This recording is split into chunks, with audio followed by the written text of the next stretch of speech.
जहां सदियों पुराने रूल्स आज भी जिंदा हैं। So what makes an Indian village tick? ये एक मिलियन डॉलर क्वेश्चन है। Okay, let's unpack this. आज हम इस मशीन के पुर्जे पुर्जे खोलकर देखेंगे। ये तो बहुत एक्साइटिंग होने वाला है। इससे पहले कि हम शुरू करें, चैनल को सब्सक्राइब, लाइक और नोटिफिकेशन बटन को ऑन करना मत भूलना, ताकि आप ऐसी कोई भी एक्साइटिंग एक्सप्लोरेशन मिस ना करें। आज का हमारा सफर बहुत दिलचस्प होने वाला है। हम इंडियन विलेज को सबसे पहले एक सोशल सिस्टम की तरह समझेंगे। ओके, फिर हम देखेंगे कि गांव में घर और बस्तियां कैसे बनती हैं, यानी सेटलमेंट पैटर्न्स। Right. उसके बाद हम अग्रेरियन रिलेशंस की बात करेंगे, बेसिकली जमीन और खेती से जुड़े रिश्ते। Exactly, and then will jump into what a peasant society really is. हाँ, और हम कॉलोनियल टाइम के एक फेमस आइडिया लिटिल रिपब्लिक्स को भी टेस्ट करेंगे। Oh, I am looking forward to that one. फिर देखेंगे कि विलेज स्टडीज इतनी इंपॉर्टेंट क्यों हैं, और एंड में सबसे रेलेवेंट टॉपिक, ग्लोबलाइजेशन का इंडियन विलेजेस पर क्या इंपैक्ट पड़ रहा है। So buckle up. Explain Indian village as a social system. Indian village as a social system. So हमारा पहला सवाल है, explain Indian village as a social system. Basically एक भारतीय गांव एक सोशल सिस्टम कैसे है, इसे ऐसे समझो, अ social system is like a body जिसके अलग अलग पार्ट्स हैं जो मिलकर काम करते हैं। Okay, like different organs. Exactly. Indian village के केस में ये पार्ट्स है तीन main institutions, family and kinship, परिवार और रिश्तेदारी, द कास्ट सिस्टम जाति व्यवस्था। और agrarian class structure. Let's break them down. Introduction to the first one, family and kinship. देखो, गांव में मैं से ज्यादा हम पर जोर होता है, कलेक्टिविटी इसकी इंडिविजुअल फ्रीडम इज लिमिटेड। कह सकते हैं। हाँ, काफी हद तक। बैकग्राउंड ये है कि इसीलिए जॉइंट फैमिली को कल्चरल आइडियल माना जाता है, न्यूक्लियर फैमिली से ज्यादा। अच्छा, आज भी? हाँ, एज एन आइडियल, बिल्कुल। किनशिप नेटवर्क यानी रिश्तेदारी का जाल इतना स्ट्रांग होता है कि शादी के नियम बहुत स्ट्रिक्टली फॉलो किए जाते हैं। कोर लॉजिक क्या है इसका? सोशियोलॉजिस्ट इरावती कर्वे ने 1965 में ऑब्जर्व किया कि नॉर्थ इंडियन विलेजेस में विलेज एक्सोगमी स्ट्रिक्ट नॉर्म है। विलेज एक्सोगमी मतलब अपने गांव से बाहर शादी करना। करेक्ट। और गोत्रा एक्सोगमी यानी अपने गोत्र से बाहर शादी करना, ये भी एक स्ट्रिक्ट नॉर्म है। सो नॉर्थ इंडिया में गांव के अंदर शादी करना इज अ नो गो। बिल्कुल। जबकि साउथ इंडियन विलेजेस में क्रॉस कजन मैरिजेस को प्रेफर किया जाता है। कूल ना? Wow, that's a huge difference. तो क्रॉस क्वेश्चन, किनशिप नेटवर्क का मतलब सिंपल शब्दों में क्या हुआ? बेसिकली आपके सारे रिश्तेदार, चाचा, ताऊ, मामा, बुआ और उनके परिवार, ये पूरा नेटवर्क आपकी डिसीजंस जैसे शादी को इन्फ्लुएंस करता है। समझे? Got it. तो ये नेटवर्क ही सोशल रूल्स को एनफोर्स करता है। What about the real world impact? Impact ये है कि इंडिविजुअल चॉइस पर कलेक्टिव गुड को तरजीह दी जाती है। फैमिली ऑनर, कम्युनिटी एक्सपेक्टेशंस, ये सब बहुत मैटर करते हैं। इंटरेस्टिंग। सो कंक्लूजन ये है कि family is not just a personal unit but a social institution. Perfectly put. Practice cue time. Chalo, practice saying. In North India, village and Gotra exogamy are strict norms. And in the South, cross-cousin marriages are preferred. In short, in villages, we is more important than I, and kinship rules everything from marriage to daily life. Okay, next institution. The caste system.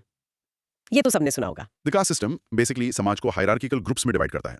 On the basis of birth. Yes. Background ये है कि हर group के अपने rules होते हैं और दूसरे groups के साथ इंटरेक्शन पर रिस्ट्रिक्शंस होती हैं। Core logic. ये सिस्टम गांव की सोशल, इकोनॉमिक, पॉलिटिकल और रिलीजियस लाइफ सब कुछ डिक्टेट करता है।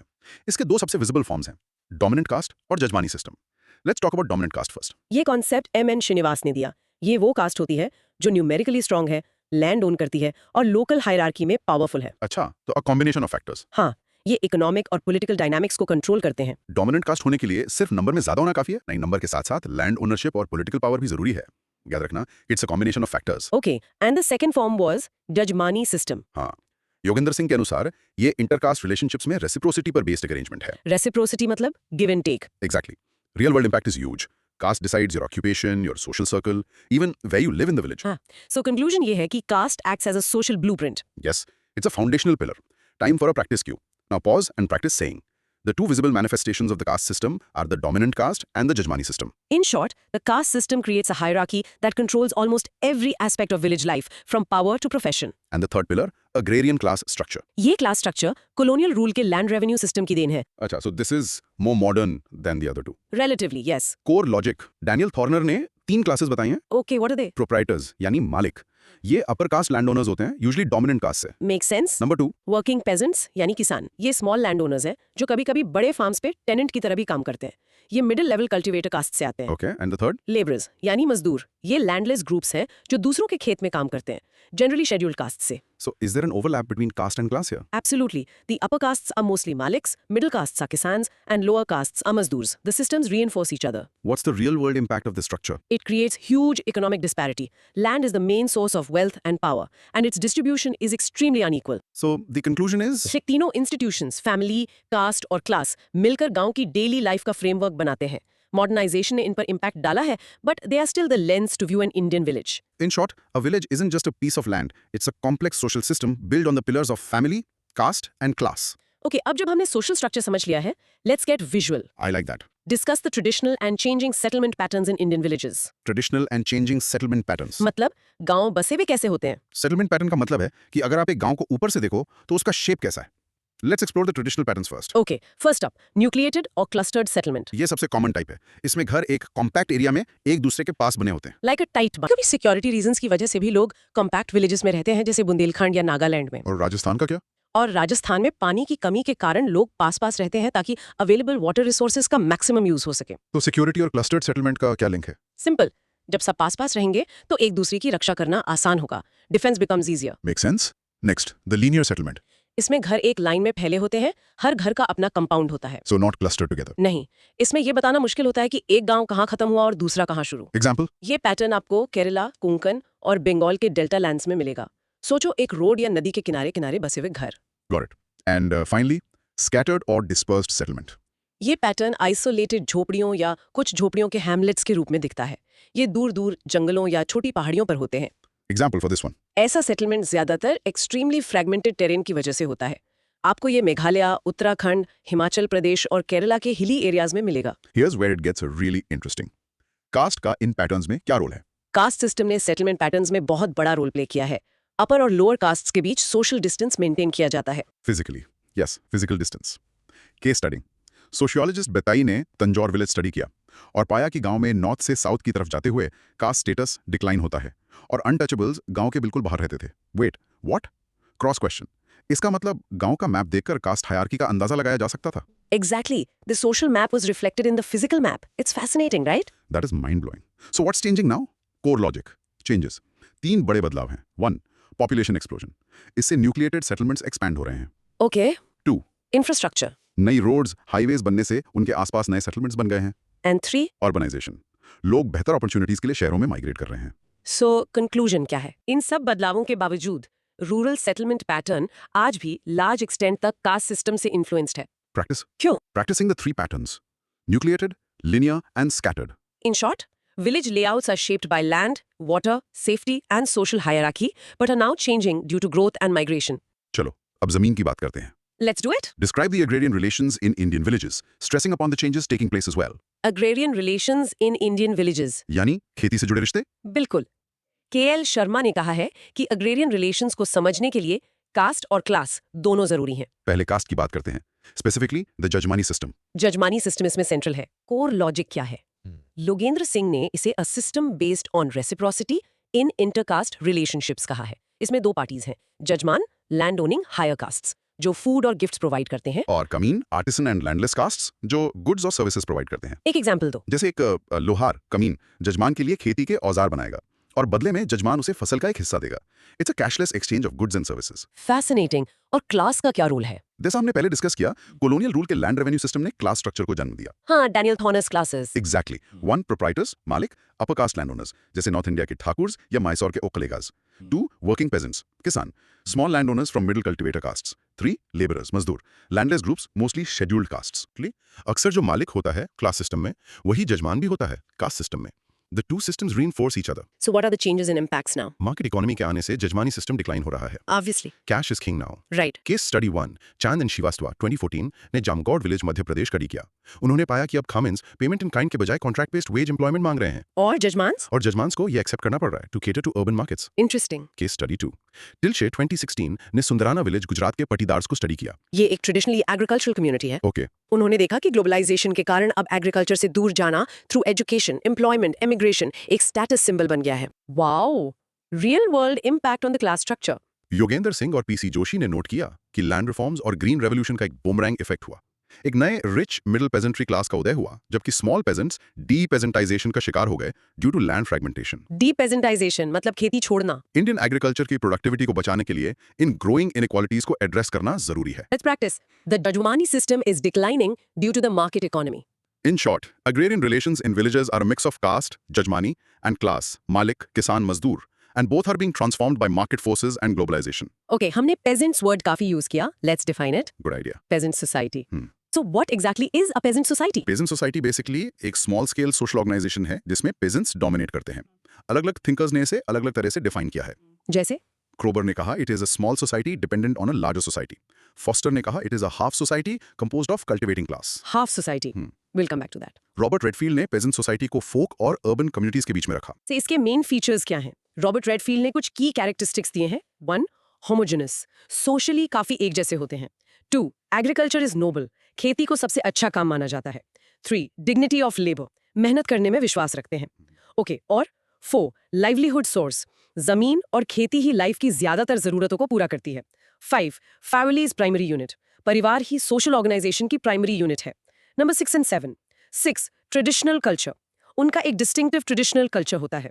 And 7 dominated by outsiders, usually in पर आउटसाइडर्स का कंट्रोल होता है, लाइक गवर्नमेंट और लैंडलॉर्ड्स। और इंडियन पेजेंट्री में क्या अजीब है? इंडियन पेजेंट्री के पेक्यूलियर फीचर्स हैं द कास्ट सिस्टम, जजमानी सिस्टम और जॉइंट फैमिली का प्रेवलेंस। पर अब मॉडर्नाइजेशन के कारण हम एक न्यू रिच मिडिल पेजेंट्री का इमर्जेंस देख रहे हैं, और स्मॉल पेजेंट्स की डीपेजेंटाइजेशन भी। Okay, back to half society.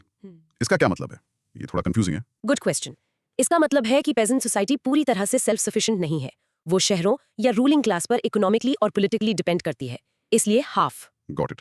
They are not an isolated whole. Exactly. Practicing, peasant society is placed between folk and urban communities.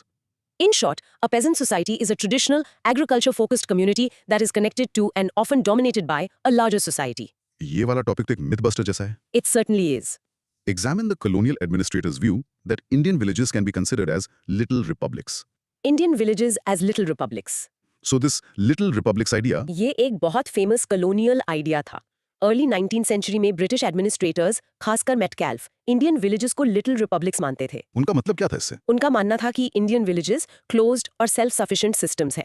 उनके हिसाब से ये simple forms of self government थे जो हायर पॉलिटिकल अथॉरिटी से almost isolated थे, सिवाय revenue collection के। मतलब बाकी दुनिया में कुछ भी हो, गांव अपनी दुनिया में मस्त हैं। That was the idea. But what is true? Post colonial view क्या कहता है? Post independence anthropological field studies ने इस आइडिया को पूरी तरह से रिजेक्ट कर दिया।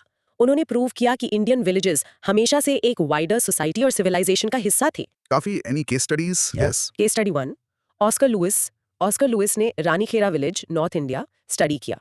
उन्होंने पाया कि हर गांव दूसरे गांव, टाउन्स एंड सिटीज से एक complex web of social relationship से जुड़ा हुआ था, through caste, kinship, marriage, occupation, religion etcetera. Wow. उन्होंने इसे रूरल कॉस्मोपॉलिटनिज्म कहा। रूरल कॉस्मोपॉलिटनिज्म, ये टर्म तो काफी फैंसी है। इसका सिंपल मतलब क्या है? इसका मतलब है कि ग्रामीण लोग, रूरल पीपल, सिर्फ अपने गांव तक सीमित नहीं थे। उनके कनेक्शंस, उनकी दुनिया, उनके गांव की सीमाओं से कहीं ज्यादा बड़ी थी। They were cosmopolitan in their own rural way. Brilliant.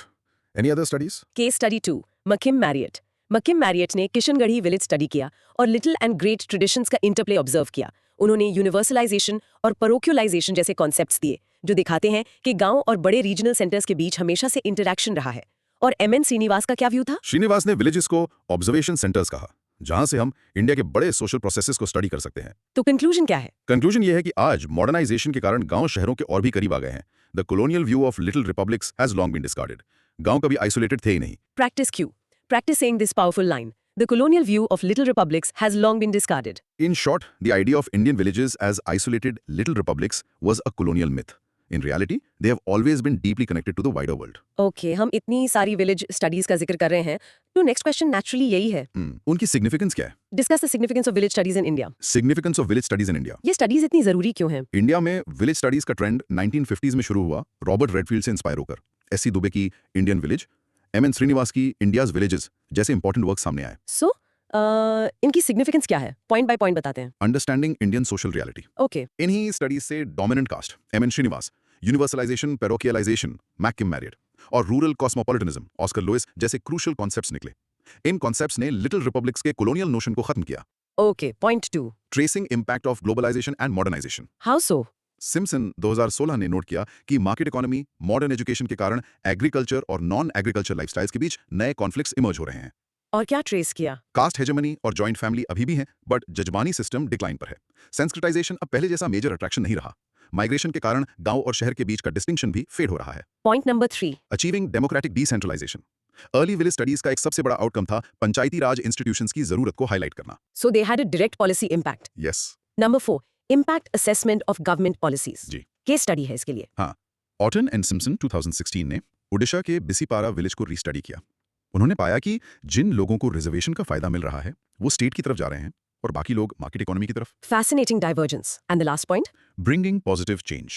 In studies को एक्शन एंथ्रोपोलॉजी में ट्रांसलेट किया जा सकता है ताकि विलेज डेवलपमेंट प्लान्स बनाएं और इंप्लीमेंट किए जा सकें। एक्शन एंथ्रोपोलॉजी क्या है? ये एंथ्रोपोलॉजी की वो ब्रांच है जहां रिसर्चर सिर्फ स्टडी नहीं करता बल्कि कम्युनिटी के साथ मिलकर उनकी प्रॉब्लम सॉल्व करने और पॉजिटिव चेंज लाने की कोशिश भी करता है। It's knowledge put into action. लेकिन इन स्टडीज का कोई क्रिटिसिज्म भी है। हाँ, क्रिटिसिज्म बाय एससी डुबे। एससी डुबे के अनुसार ये स्टडीज अक्सर रिप्रेजेंटेटिव नहीं होती। ये गांव की यूनिटी और सेल्फ सफिशिएंसी को एग्जैजरेट करती हैं और ये वेस्टर्न मॉडल्स पर ज्यादा रिलाई करती हैं। Practice this. Village studies help in understanding Indian social reality and tracing the impact of globalization. In short, village studies are like a microscope that helps us understand the complex reality of rural India, track changes, and even formulate better policies despite some limitations. And now the final topic, सबसे contemporary. The big one. Discuss the impact of globalization on the villages of India. Impact of globalization on the villages of India. So, how is globalization changing the Indian village? Globalization, as per Anthony Giddens, refers to the integration of economies and societies. India में 1991 की new economic policy इसका harbinger थी। इसने corporatisation और commercialisation को बढ़ावा दिया। Village studies इस impact को कैसे ट्रेस करती है? Okay, point 1. Changing aspirations. जैसा हमने पटीदार्स और सुंदराना गुजरात के केस में देखा, ग्लोबलाइजेशन ने स्टेटस का मतलब ही बदल दिया है। अब एग्रीकल्चर से मुक्ति पाना एक स्टेटस सिंबल है। Point 2. Changing agrarian relations. Jamgaud village MP में ट्रेडिशनल रिलेशंस टूट गए हैं। लेबरर्स अब कॉन्ट्रैक्ट एम्प्लॉयमेंट मांग रहे हैं to cater to global markets. Point 3. New conflicts. Simpson ने नोट किया कि एग्रीकल्चर और नॉन एग्रीकल्चर लाइफस्टाइल्स के बीच नए कॉन्फ्लिक्ट्स आ गए हैं। Okay. और decline of jajmani and Sanskritization. Caste hegemony persist करती है बट जजमानी सिस्टम डिक्लाइन पर है। विलेजर्स के फ्रेम्स ऑफ रेफरेंस बदल गए हैं। and the last point is probably the most serious. Impact on tribal villages. ये ग्लोबलाइजेशन का सबसे डार्क साइड है। रिच फॉरेस्ट और मिनरल रिसोर्सेज के कारण ट्राइबल विलेजेस ने मैसिव लैंड एलियनेशन, डिस्प्लेसमेंट और एनवायरमेंटल डिग्रेडेशन झेला है। Examples? नियमगिरी और पॉस्को केस इसके एग्जाम्पल्स हैं। So, what does this all mean? The conclusion. Globalization के पॉजिटिव और नेगेटिव दोनों इफेक्ट्स हैं। इसने विलेज सिस्टम की कम्प्लेक्सिटी को बढ़ा दिया है। गांव अब ट्रेडिशनल रूरल लाइफस्टाइल और एक अट्रैक्टिव अर्बन लाइफस्टाइल के बीच में सैंडविच हो गए हैं। ग्लोबलाइजेशन का एक पॉजिटिव इफेक्ट बता सकते हो? हमने ज्यादातर नेगेटिव ही डिस्कस किया। बिल्कुल, नए इकोनॉमिक अपॉर्चुनिटीज, बेहतर कनेक्टिविटी और इन्फॉर्मेशन तक एक्सेस इसके पॉजिटिव साइड है। फॉर एग्जाम्पल, एक किसान अब इंटरनेट से मंडी के रेट्स चेक कर सकता है। ये ग्लोबलाइजेशन के कारण ही पॉसिबल हुआ है। Good point. Has increased the complexity of the village system. In short, globalization is a double-edged sword for Indian villages, creating new opportunities and aspirations while also disrupting traditional structures and causing new conflicts. तो दोस्तों, that was a whirlwind tour of the Indian village. आज हमने Indian village के अंदर एक जबरदस्त गहरी चर्चा की है। हमने इस सफर को शुरू किया ये समझकर कि गांव एक सोशल सिस्टम है जिसे फैमिली, कास्ट और एग्रेरियन क्लास की 3 बुनियादें चलाती हैं। एग्जैक्टली। फिर हमने देखा कि गांव बेस कैसे होते हैं, क्लस्टर्ड, लीनियर, स्कैटर्ड, और कैसे उनकी बनावट में भी कास्ट हायरार्की दिखती है। We then decoded agrarian relations, jajmani system से लेकर डैनियल थॉर्नर के मालिक, किसान, मजदूर तक, और हमने देखा कि पेजेंट सोसाइटी का कोर आइडिया एग्रीकल्चर और फैमिली है। हमने लिटिल रिपब्लिक्स वाले कॉलोनियल मिथ को बस्ट किया और देखा कि गांव हमेशा से आपस में और शहरों से कनेक्टेड थे। इसके बाद विलेज स्टडीज की इंपॉर्टेंस को समझा, जिन्होंने हमें डोमिनेंट कास्ट जैसे कॉन्सेप्ट्स दिए। और फाइनली हमने ग्लोबलाइजेशन के कॉम्प्लेक्स इंपैक्ट को देखा, अ डबल एज स्वॉर्ड। अब टू मेक श्योर ये सब याद रहे, here are 6 quick questions, try to answer them out loud. 1. Daniel Thorner के 3 एग्रेरियन क्लासेस को अपने वर्ड्स में एक्सप्लेन करो। 2. न्यूक्लियोटेड और स्कैटर्ड सेटलमेंट में मेन डिफरेंस क्या है? एक रियल लाइफ एग्जांपल सोचो। 3. Colonial view of little republics गलत क्यों था? ऑस्कर लुइस का कॉन्सेप्ट यूज करके बताओ। 4. जजमानी सिस्टम आज कमजोर क्यों हो रहा है? ग्लोबलाइजेशन से इसका क्या कनेक्शन है? 5. एमएन श्रीनिवास ने डोमिनेंट कास्ट का कॉन्सेप्ट किस स्टडी से डेवलप किया था? हिंट, हमने नाम नहीं लिया बट द कॉन्सेप्ट इज की। 6. ग्लोबलाइजेशन का ट्राइबल विलेजेस पर क्या स्पेसिफिक नेगेटिव इंपैक्ट हुआ है? और अब आपके लिए एक सिंपल सा चैलेंज। अपने आसपास के किसी एल्डर से बात करो और उनसे पूछो कि पिछले 50 साल में उनके गांव या शहर में क्या-क्या बदलाव आए हैं।